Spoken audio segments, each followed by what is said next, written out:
पहलवान बजरंग पुनिया, विनेश फोगाट और साक्षी मलिक ने आंदोलन को लेकर बड़ा ऐलान किया है। पहलवानों ने उनके साथ हुई पुलिसिया बर्बरता को अपना अपमान बताते हुए सभी मेडल हरिद्वार के गंगा में बहाने का फैसला किया है। गंगा में मेडल बहाने के बाद पहलवान दिल्ली में आमरण अनशन पर भी बैठेंगे। पहलवानों ने एक लिखित बयान जारी किया है और अब हम पहलवान बजरंग पुनिया, विनेश फोगाट और साक्षी मलिक का लिखित बयान पढ़कर आपको सुनाते हैं। 28 मई को जो हुआ वह आप सबने देखा। पुलिस ने हम लोगों के साथ क्या व्यवहार किया, हमें कितनी बर्बरता से गिरफ्तार किया। हम शांतिपूर्ण आंदोलन कर रहे थे। हमारे आंदोलन की जगह को भी पुलिस ने तहस नहस कर हमसे छीन लिया और अगले ही दिन गंभीर मामलों में हमारे ऊपर ही एफआईआर दर्ज कर दी गई। क्या महिला पहलवानों ने अपने साथ हुई यौन उत्पीड़न के लिए न्याय मांगकर कोई अपराध कर दिया है? पुलिस और तंत्र हमारे साथ अपराधियों जैसा व्यवहार कर रही है, जबकि उत्पीड़क खुली सभाओं में हमारे ऊपर फव्तियाँ कस रहा है। टीवी पर महिला पहलवानों को असहज कर देने वाली अपनी घटनाओं को कबूल करके उनको ठहाकों में तब्दील कर रहा है। यहाँ तक कि पोस्क्वैड को बदलने की बात सरेआम कह रहा है। हम महिला पहलवान अंदर से ऐसा महसूस कर रही हैं कि इस देश में हमारा कुछ बचा नहीं है। हमें वे पल याद आ रहे हैं जब हमने ओलंपिक वर्ल्ड चैम्पियनशिप में मेडल जीते थे। अब लग रहा है कि क्यों जीते थे, क्या इसलिए जीते थे कि तंत्र हमारे साथ ऐसा घटिया व्यवहार करे, हमें घसीटे और फिर हमें ही अपराधी बना दे।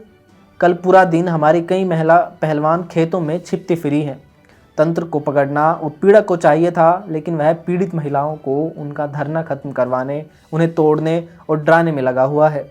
अब लग रहा है कि हमारे गले में सजे इन मेडलों का कोई मतलब नहीं रह गया।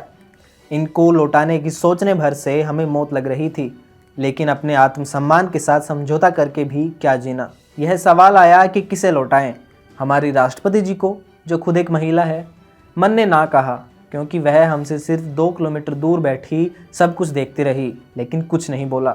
हमारे प्रधानमंत्री जी को, जो हमें अपने घर की बेटियां बताते थे। मन नहीं माना, क्योंकि उन्होंने एक बार भी अपने घर की बेटियों की सुध-बुध नहीं ली, बल्कि नई संसद के उद्घाटन में हमारे उत्पीड़क को बुलाया और वह तेज सफ़ेदी वाली चमकदार कपड़ों में फ़ोटो खिंचवा रहा था। उसकी सफ़ेदी हमें चुभ रही थी, मानो कह रही हो कि मैं ही तंत्र हूँ।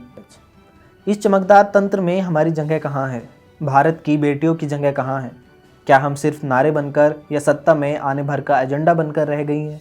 ये मेडल अब हमें नहीं चाहिए, क्योंकि इन्हें पहनकर हमें मुखौटा बनकर सिर्फ अपना प्रचार करता है यह तेज सफ़ेदी वाला तंत्र, और फिर हमारा शोषण करता है। हम उस शोषण के खिलाफ बोलें तो हमें जेल में डालने की तैयारी कर लेता है। इन मेडलों को हम गंगा में बहाने जा रहे हैं, क्योंकि वह गंगा माँ है। जितना पवित्र हम गंगा माँ को मानते हैं, उतनी ही पवित्रता से हमने मेहनत कर इन मेडलों को हासिल किया था।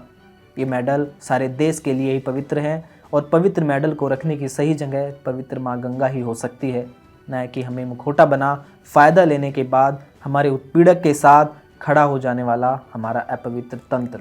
मेडल हमारी जान है, हमारी आत्मा है। इनके गंगा में बह जाने के बाद हमारे जीने का भी कोई मतलब नहीं रह जाएगा। इसलिए हम इंडिया गेट पर आमरण अनशन पर बैठ जाएंगे। इंडिया गेट हमारे उन शहीदों की जगह है जिन्होंने देश के लिए अपनी देह त्याग दी। हम उनके जितने पवित्र तो नहीं हैं, लेकिन अंतर्राष्ट्रीय स्तर पर खेलते वक्त हमारी भावना भी उन सैनिकों जैसी ही थी। अपवित्र तंत्र अपना काम कर रहा है और हम अपना काम कर रहे हैं। अब लोग को सोचना होगा कि वह अपनी इन बेटियों के साथ खड़े हैं या इन बेटियों का उत्पीड़न करने वाले उस तेज सफ़ेदी वाले तंत्र के साथ। आज शाम 6 बजे हम हरिद्वार में अपने मेडल गंगा में प्रवाहित कर देंगे।